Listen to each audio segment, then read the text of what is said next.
I colpiti si leva un grido: subito i finanziamenti per le opere di messa in sicurezza.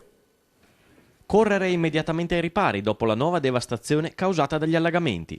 Occorre realizzare immediatamente le opere per mettere in sicurezza il territorio veneto, città pedemontana litorale. Devo stare lontani dalla gente adesso, chi che va, perché la gente ti mette le mani addosso e posso anche dire che non hanno tutti i torti.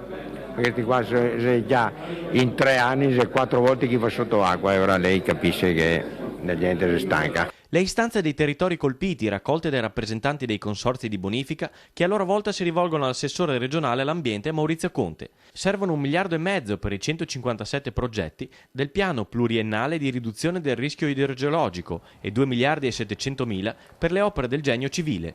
Risorse ingenti che lo Stato ci deve dare, anche dilazionandole nel tempo. Ora servono risorse, serve appunto toglierle dal patto di stabilità per poter pagare le opere che vengono realizzate, pagare le imprese, e deve appunto guardare anche a quella che è la burocrazia, una burocrazia che non può più limitare quello che è il ruolo di un commissario come il presidente Zaia, che deve avere poteri che possono intervenire in maniera forte e veloce nella realizzazione di queste opere. Le lungaggini della burocrazia non hanno di certo aiutato questo processo. Opere ferme troppo a lungo, rincarano i rappresentanti dei consorzi. È tempo di agire per dare una risposta a chi anche stavolta si è trovato con miliardi di euro di danni. Basta, adesso dobbiamo fare le cose, bisogna farle. Dopo che non vengono a dire ma c'è il progetto, ma c'è uno, ma c'è un altro che deve dare il parere. No, basta pareri, fermo le opere e siamo a posto. E dopo fermo le regole. Ma per mettere in pratica un programma del genere ci vorrà oltre un decennio.